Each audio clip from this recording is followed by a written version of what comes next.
네, 안녕하십니까. 다이렉트 미디어의 한종훈 기자입니다. 사실 이 뉴스는 좀 이번 주 월요일 날 4월 초에 전해 드렸어야 되는데, 이게 제가 이번 주에 뭐 개인적인 일들이 많아서 다른 뭐 강의도 있고 해 가지고 이걸 좀 정리한 지 좀 됐는데 이제 전해 드리고요.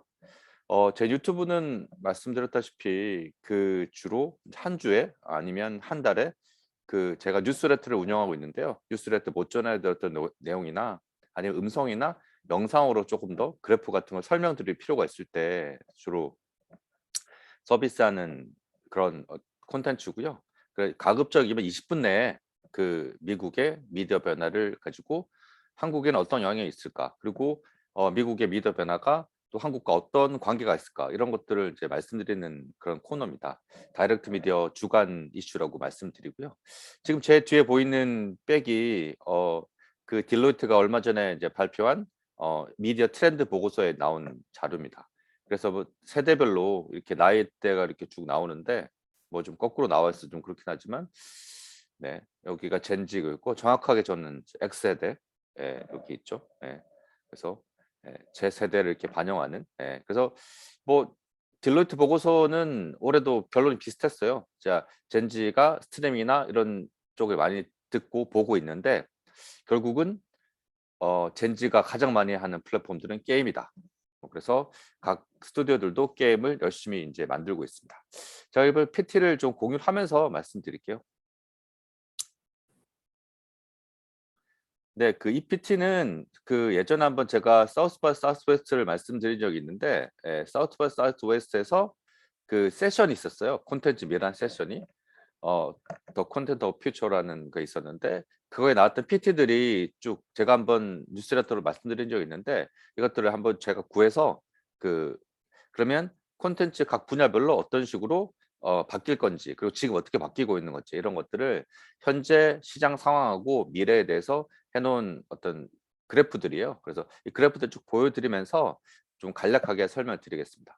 목차는 지금 현재 이런 거고요. 미디어 기업들, 뭐 글로벌 테크 기업, 소셜 미디어, 빅테크, M&A, 그리고 스튜디오, 뭐 투자, 스트리밍, 이렇게 쭉 진행되고 있습니다. 네, 첫 번째 거는 테크 기업의 현상입니다. 월스트리트, 그러니까 시가총액별로 요 표를 보시면 시가총액별로 쭉 이 기업들이 세워져 있는데, 미디어 기업하고 테크 기업들의 시가총액을 정리한 거예요. 지금 조금 달라졌을 했을 텐데 뭐 크게 달라지진 않았을 것 같고, 결론적으로부터 1 위부터 4 위까지 이런 테크 기업들이 장악하고 있습니다. 뭐 애플, 구글, 뭐 그다음에 메타, 뭐 그렇게 계속 진행되고 있죠. 아마존도 마찬가지고요. 사실 전통적으로 미디어 그룹으로 제일 앞서 있는 건 디즈니이고, 그다음에 뭐 나머지 사실 넷플릭스도 전통적인 미디어 기업을 보기 힘드니까, 예전에 우리가 알고 있던 뭐 싱클레어나 뭐 그런 큰 미디어 기업들은 이미 저 10 위권 밖으로 이제 나가 있는 이런 상황입니다. 그래서 이 스트리밍 시대가 되면서 미디어 기업도 영향력이 훨씬 더 커지고 있고요. 앞으로도 이런 사이즈 차이 때문에 어 콘텐츠 업계에서 전통적인 미디어 업계들이 좀 생존이나 경쟁이 좀 어렵지 않나, 이렇게 보입니다. 뭐 이들 테크 기업들 영향력은 뭐 막강합니다. 그래서 여기 표를 보시면 일단은 전 세계 트래픽에서 이제 뭐 알파벳, 그리고 메타, 넷플릭스, 애플, 아마존, MS, 뭐 이런 기업들이 차지하는 비중이 거의 56% 예요. 예. 전 세계 절반 이상의 인터넷 트래픽을 가지고, 네트워크 트래픽을 가지고 있고요. 사실 이 수치는 2019 년에는 43% 였거든요. 그러니까 엄청나게 늘었다고 볼 수가 있죠. 그리고 사실 빅테크 업체들의 광고 플랫폼으로서 아주 막강한데, 이들 광고 영향력은 뭐 막강합니다. 그래서 전체 시장의 거의 뭐 대부분 70% 이상을 일주일에 참여하고 있고요. 알파벳이나 사실 알파벳이 2,180억 달러를 매출을 올렸거든요. 그러니까 구글의 모회사죠. 광고 매출만 그렇게 올렸으니까요. 메타도 사실 1,100억 넘는 광고 매출, 달러죠. 예. 그러다 보니까 나머지 사실 전통적으로 미디어 기업이 아닌 데들은 다 합쳐 봐야 한 2,800 8 2,800억 달러 정도 돼요. 그러니까 이들 기업이 뭐 엄청난 소스를 가지고 있다는 거고, 이런 광고 플랫폼을 장악하다 보니까 최근에 미디어들이 광고 쪽에 의존한 비율들도 여전히 높은데, 사실 상당히 전통적인 미디어 기업은 어려워지는 상황 이렇게 벌어지고 있습니다. 소셜 미디어 영향력은 또 계속 되고 있습니다. 이 중에서 아직까지는 다운로드나 이런 쪽은 페이스북이 1 등이긴 한데요. 최근 다운로드는 지금 틱톡이나 인스타그램 뭐 이런 쪽이 좀 앞서고 있어서 페이스북 전성시대가 이제 좀 바뀔 수 있지 않나? 그리고 MAU 같은 경우는 뭐 스냅이나 트위터 같은 것도 MAU는 월간 활성 이용자들은 훨씬 많거든요. 그래서 거의 이제 3억 명 가까이 되니까 트위터 그러니까 스냅은. 그러다 보니까 이게 좀 여전히 소셜 미디어의 영향력은 크지만 이 주인은 좀 손바뀜할 수 있지 않나 이런 부분을 보입니다. 그리고 그 최근에 그 미디어 구매 회사가 이제 제니스라는 데서 분석을 했는데 이제 전 세계 소셜 미디어 매출이 처음으로 TV 매출을 넘어설 것으로 보입니다. 그래서 사실 올해 같은 경우는 뭐 소셜 미디어가 TV를 장악하는 뭐 그 시대가 될 것 같고요. 네, 그러다 보니까 해외 정부들의 규제가 시작됐습니다. 뭐 대표적인 게 미국과 영국인데요. 사실 미국은 원래 대부분 소셜 미디어 기업들 이 이제 미국 기업이기 때문에 규제가 많이 없었는데 뭐 자국 내 그런 불평등한 부분들이 너무 많기 때문에 이 빅테크에 대한 규제들 특히 바이든 정부에 대해서 강화되고 있고요. 그리고 FCC는 뭐 망 중립성 관련해서 뭐 일단은 부활을 시작한다고 하고 그리고 스트리밍은 그 법적 지위 문제가 아직 정리가 안 됐거든요. 이게 단순히 그냥 온라인 유통 사업자인지 아니면 최근에 방송을 많이 하니까 방송 사업자인지 뭐 여기에 따라서 스트리밍에 부과되는 그런 법적인 의무들 특히 제전성 어떤 의무와 그 지역 채널들은 스트리밍의 제전성을 많이 원하고 있거든요. 왜냐하면 TV로 보시는 분들이 많이 없어지다 보니까 이 스트리밍에 접근해야 되는데 스트리밍 서비스들은 워낙 뭐 들어온 채널들이 많다 보니까 굳이 지역 채널들 이렇게 콘텐츠들 편성할 이유가 많지 않아서 물론 뭐 지역 채널들만 이렇게 모아서 편성하는 패스트 채널 같은 것도 있긴 하지만 사실상 그 접근성이 이 균등하지 않죠. 그래서 지역 채널들은 좀 정부가 법적으로 좀 이렇게 강화해야 되는 거 아니냐 이렇게 주장하고 있고 유럽은 아시겠지만 되게 이중적인 시장을 가지고 있어요. 어 지금 미국산 뭐 넷플릭스나 아니면 아마존 같은 그런 미국산 서비스들에 대해서 가장 큰 공급처죠. 특히 BBC는 뭐 상당히 그 넷플릭스에 많이 공급하고 있지만 또 반대로 또 그 미국 스트리밍 서비스들의 진출에 가장 큰 피해를 받은 게 영국하고 또 유럽이에요. 왜냐하면 뭐 영어권 국가인데도 기도 하다가 그리고 사실 워낙 그 유럽 콘텐츠들이 많다 보니까 아무래도 시장 점유율이 높아져서 그래서 최근에 유럽에서 저 미국산 스트리밍에 대한 좀 규제들 그 규제는 특히 보면 두 방향인데 이게 편성 규제나 이제 투자 강제 규제예요. 편성 규제는 어떤 특정 플랫폼이 유럽에 서비스할 경우에는 유럽 콘텐츠를 한 30% 이상 편성해야 된다. 이런 규제고 투자 규제는 그럼 여기서 이제 벌어들인 비용의 얼마 이상을 다시 재투자해야 된다. 뭐 이런 내용입니다. 그런데 최근에는 편성 규제보다는 투자 규제가 좀 강화되고 있어요. 왜냐하면 편성 규제를 좀 강화하다 보니까 오히려 스트리밍이 좀 강화되는 이런 모양새가 보였거든요. 유료 콘텐츠를 볼 만한 게 많다 보니까 거기 넷플릭스나 이런 데 가입을 많이 하게 된 거죠. 뭐 제작사들은 일부 좋아졌을지 몰라도 일단 전체적인 플랫폼 생태계에는 좀 악영향을 미쳤던 그런 전략이 있기 때문에 특히 프랑스 같은 경우는 좀 강제 투자 규정으로 많이 변하고 있습니다. 여기 표는 지금 글로벌 스트리밍 플랫폼들이 이제 유료 콘텐츠들을 얼마나 그 편성하느냐 사실 그 부분인데 2021년 이후에 거의 80편 이상 유료 콘텐츠를 편성하고 있어요. 이게 2019년만 해도 거의 40편이었거든요. 그러다 보니까 유럽이 지금 뭐 사실 거의 메이저 스트리밍 서비스들의 각축장이다, 최대 공급처다 이렇게 보시면 됩니다. 예. 그래서 빅테크들의 로비들이 치열합니다. 그래서 제가 표로는 뭐 영국하고 미국의 빅테크들이 이제 얼마나 돈을 쏟아붓는지 그 로비 자금을 이렇게 쭉 보고 있고 뭐 영국은 유럽에서는 구글이 뭐 현재로서는 1 등이고요. 로비스트 등록은 뭐 법률에서 바이오 같은 데가 뭐 제약회사 바이오나 이런 데가 많지만 사실 구글도 로비스트로 등록한 사람들이 21 명이나 돼요. 예. 그 돈도 뭐 엄청나게 쏟아붓고 있죠. 거의 570만 파운드 뭐 이렇게 쏟아붓고 있습니다. 네. 뭐 그 이유는 이제 유럽에서 그 최근에 EU가 인제 빅테크 규제 플랫폼 디지털 시장법이라는 거 디지털 마켓 액트라는 거를 인제 뭐 잠정 합의를 했어요. 이거는 지금 디지털 플랫폼들이 다양한 서비스를 하고 있는데 이 서비스들을 다른 경쟁사에 비해서 좀 우대를 못하는 그렇게 하게 하는 그런 강제적인 조항이 있는데 이거에 대해서 좀 아주 알레르기 반응을 보이고 있기 때문에 예를 들어서 뭐 구글 내에서 유튜브 같은 걸 추천 못하는 그런 상태가 되는 거죠. 그래서 이걸 적극적으로 막으려고 하고 있고요. 미국은 각각의 뭐 법무부나 FTC나 이런 쪽에서 계속 그 빅테크들하고 소송을 걸어가면서 이런 시장 질서를 좀 잡고 있는 상황입니다. 특히 뭐 알파벳 같은 경우는 법무부랑 소송이 좀 진행되고 있고요. 그리고 애플은 뭐 앱스토어 때문에 이제 앱스토어와 독점력 때문에 진행되고 있고 메타는 이제 경쟁사 왓츠앱이나 인스타그램 인수 관련해서 FTC가 좀 계속 조사하고 있고 아마존도 마찬가지다. 아마존은 사실 최근에는 뭐 MGM 스튜디오 인수는 거의 오케이가 됐는데 이제 소매 시장 지배를 통해서 이렇게 전체 플랫폼을 강화하면서 이런 도매 시장에서 영향력을 미친다. 뭐 이런 쪽으로 해서 많이 이렇게 규제를 하고 있습니다. 네. 그 사실 이렇게 빅테크 규제와도 연관되어 있는데 이 M&A예요. 빅테크들이 그전에 인제 뭐 사실 그 최근에 한 5-6년 동안 M&A를 집중적으로 하면서 영향력을 키워왔죠.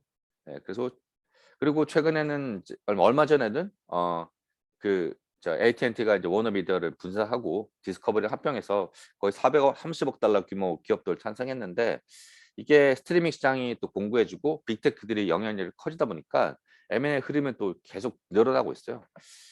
지금 뭐 헐리우드에서는 좀 중소 뭐 소니라든지 나머지 뭐 그런 어떤 스튜디오들이 매각 대상에 올랐다는 그런 소문도 있습니다. 특히 뭐 애플 같은 경우는 그전에 이 미디어 콘텐츠 부분에서는 집중적인 투자를 많이 안 했기 때문에 인수를 할 수 있지 않나? 뭐 이런 여러 개 있는 것 같습니다.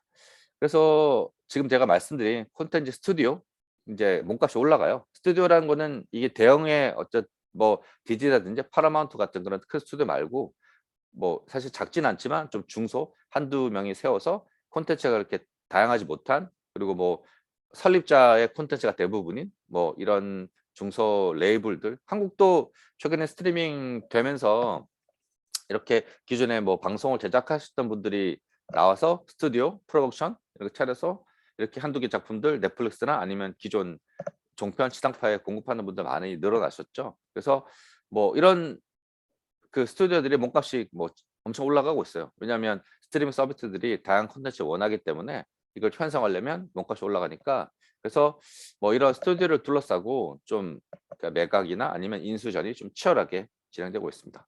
뭐 대표적으로 지난해 이제 뭐 그 거래가 성사된 경우는 리즈 위더스푼의 헬로 선샤인이라는 스튜디오가 있는데 거기가 그 블랙스톤이나 사모펀드에 거의 9억 달러에 팔렸어요. 엄청난 돈을 팔렸죠.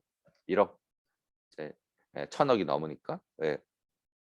뭐 1,000억이 뭐예요? 그 벌써 그 거의 1조 가까이 되는 뭐 그런 돈이죠. 예.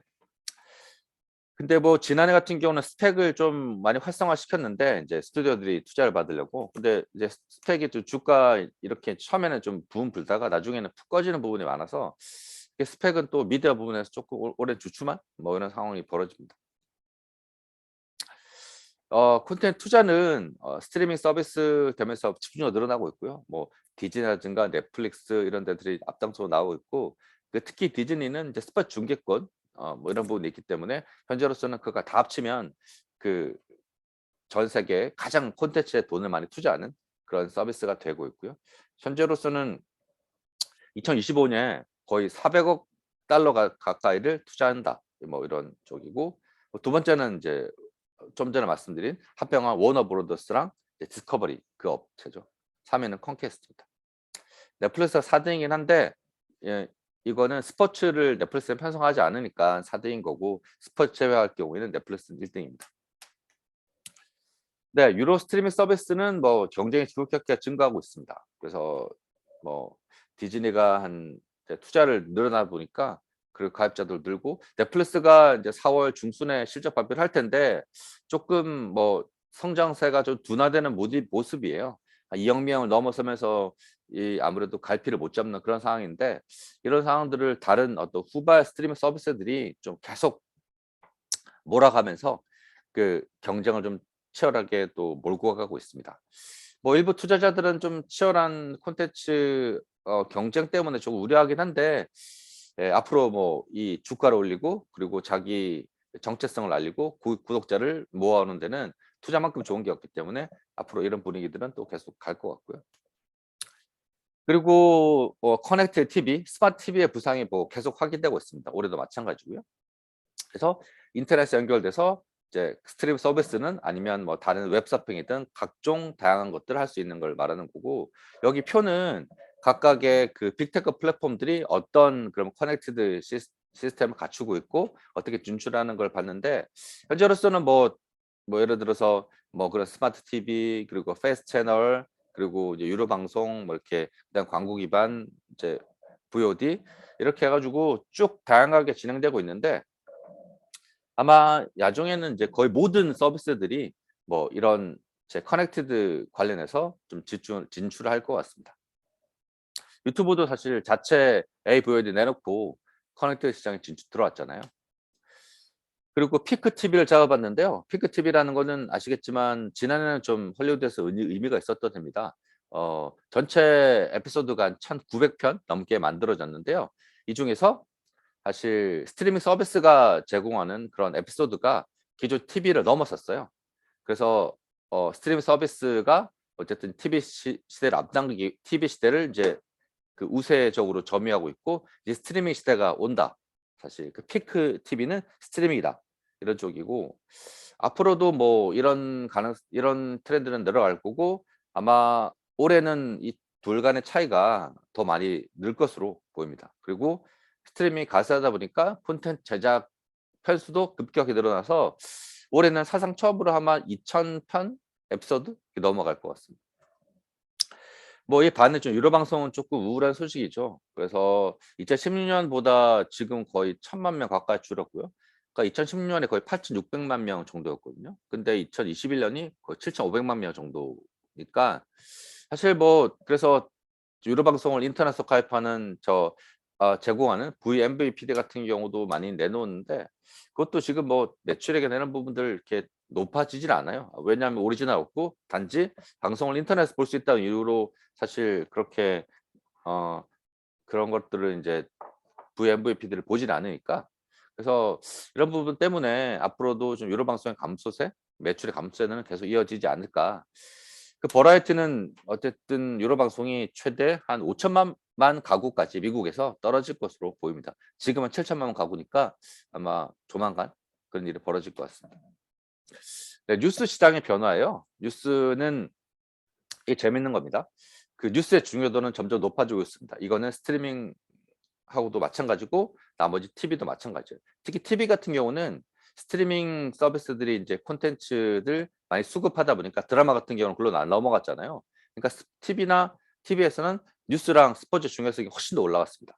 그래서 이 버라이어티 조사인데 시청률 이제 미국에서 5천 개 상위 케이블 TV 프로그램 중에 2016년에는 이렇게 뉴스가 차지하는 비용이 거의 2,850개가 냈는데 2021년에는 거의 4천 개로 넘어갔어요. 그럼 무슨 말이냐면 5천 개 상위 프로그램 쫙 정리하니까 4천 개가 뉴스다.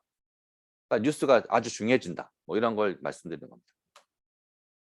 그리고 스포츠 중계권 시장은 뭐 점점 계속 증가하고 있고, 각 사업자들 아까 투자랑도 연관돼 있는데 사업자들의 스포츠 중계권을 확보를 계속 전쟁을 하면서, 특히 뭐 아마존이라든지 애플이라든지 뭐 이런 스트리밍 서비스들도 중계권 시장에 들어왔잖아요. 그래서 이제 계속 좀 사이즈가 커지고 좀 힘들어지지 않나. 올해도 또 뭐 일요일 날 NFL 중계나 그리고 인제 모바일 야구 중계권 이런 것들이 인제 경매에 들어가는데, 그 아마 가격이 사상 최대로 많이 나오지 않을까 생각됩니다. NBA도 한 45억 달러 정도 예상하고 있거든요. 네. 그 영화 개봉 모델도 변합니다. 아시겠지만 원래 영화라는 게 홀드백이 좀 있었잖아요. 극장에 개봉하고 한 미국 같은 경우는 90일 있다가 대부분 어떤 유료 방송이나 스트리밍으로 넘어왔는데, 이 기간이 점점 의미가 없어져요. 그 팬데믹 때문에 뭐 극장의 문을 많이 닫았기 때문에 사실 그러기도 했고, 근데 그 사이에 뭐 스트리밍이 워낙 또 전 세계 1위 플랫폼으로 런칭하다 보니까 사실 그런 부분들도 많이 희석됐죠. 그래서 대부분 뭐 스트리밍 오리지널로 만들어진 영화들도 있고요. 아니면 극장에서 개봉하더라도 거의 그냥 뭐 며칠 개봉하고 바로 스트리밍으로 넘어가는, 원래는 이게 그냥 유료 방송 케이블로 넘어갔는데 요즘에는 거의 스트리밍으로 넘어가거든요. 그래서 제일 작은 거는 파라마운트 같은 경우는 극장에서 17일만 방송하고 나서 바로 파라마운트 플러스에 자기가 넘기겠다, 뭐 이런 얘기를 하고 있습니다. 이 17이라는 이유가 그냥 나온 게 아니고요. 보통 이제 분석한 결과 한 3주 정도 지나면 대부분 영화 그 관객들 볼 사람은 다 봤다고 생각을 하는 데이터들이 많아요. 3주 지나면 이렇게 관람객들이 줄어드는 데이터들이 있어서 그에 맞춰서 뭐 이렇게 하고 있습니다. 그래서 디즈니는 45 일이고 MGM은 30 일이고 이렇게 거의 17 일에서 45일 사이, 예전에보다 훨씬 줄었죠. 그렇게까지만 극장 독점을 인정을 하고요. 나머지는 전부 사실 스트리밍 쪽으로 넘어가는 그런 일이 벌어지고 있습니다. 그러니까 당연히 극장 수익은 변화가 있습니다. 그 극장 매출은 뭐 올해 같은 경우는 한 90억 달러 정도 예출이 되는데 2018년에 사실 119억 달러, 120억 달러 정도였거든요. 여기 훨씬 못 미치고 앞으로도 뭐 이런 쪽의 가능성들이 좀 늘고 있습니다. 그래서 뭐 극장 매출은 좀 당분간 줄어들 것 같고요. 그래서 AMC가 좀 재밌는 실험을 했어요. 얼마 전에 배트맨을 개봉하긴 했는데 인기작 같은 경우는 좀 비싸게 받고 사실 좀 뭐 비교적 덜 인기 있는 그런 방송들이나 프로그램들은 좀 가격을 낮춰 받는 거죠. 사실 그렇게 이게 계절에는 극장 같은 경우는 가격이 동일했잖아요. 근데 극장도 좀 가격이 좀 달라지게 되는, 이게 수익이 좀 줄어들다 보니까 발생하는 일이거든요. 이런 일도 있습니다. 뭐 야외 공연 시장은 올해도 뭐 훨씬 좋아질 거고요. 작년에 인제 뭐 이 코로나 변이 때문에 좀 고생했는데 올해도 마찬가지로. 근데 이런 것들이 많이 줄어들고 있기 때문에 이제 글로벌에서 가장 또 핫하게 느는 사업이 야외 콘서트, 야외 공연입니다. 그리고 음악 산업들은 뭐 팬데믹 때 계속 늘었어요. 그러니까 이 부분은 그냥 폄하 보시면 될 것 같고요. 그래서 이제 버라이어티에 따르면 최상위 3대 레이블은 거의 200억 달러 이상을 올릴 것으로 보이고 1년 전에 비해서 거의 20% 가까이 증가할 수치입니다. 그 디지털 스트리밍이 늘고 있고요. 그리고 여기 맞춰서 스트리밍 오디오 시장도 늘어요. 그래서 계속 뭐 2025년 모건 스탠리 같은 경우는 거의 60억 달러 정도 이제 하고 있고 최근에 오리지널도 많이 늘어났죠. 그래서 스포티파이가 스포츠 전문 팟캐스트 링거라는 데를 인수를 해 가지고 그 조 로건도 뭐 문제가 있었지만 오리지널을 많이 공급하고 있고 결국에는 여기도 이제 스트리밍 오디오 시장에도 오리지널 싸움이 좀 벌어지는 거고, 사실 최근에 성공 모델이 팟캐스트에 많이 없는데 그거는 오리지널 콘텐츠가 이제 더 이상 좀 사람들한테 소구력이 있는 이런 것들 많이 안 나오기 때문인데 뭐 앞으로도 뭐 계속 오디오 시장은 좀 늘어날 걸로 예상이 됩니다. 네, 크리에이터 이코노미는 올해도 마찬가지예요. 이제 어쨌든 크리에이터들이 만들어서 그거를 플랫폼들이 편성하고 뭐 이런 것들을 홍보하는 이런 게 크리에이터 이코노미고 중간에 플랫폼의 영향력이 줄어드는. 그래서 버라이어티가 조사를 했는데요. 그 2020 년에는 전체 동일상 소비 시간의 거의 56%를 40%만 거기 크리에이터가 만든 걸 봤는데 이제 2021 년에는 거의 56%까지 절반 이상을 기존의 그런 콘텐츠보다는 크리에이터가 만든 콘텐츠에 돈을 쓴다. 뭐 이런 걸 보여드리면 되죠. 네. 그리고 지금 업계에서 보면 이제 그 한 5천만 명 크리에이터 정도 있다고 보이거든요.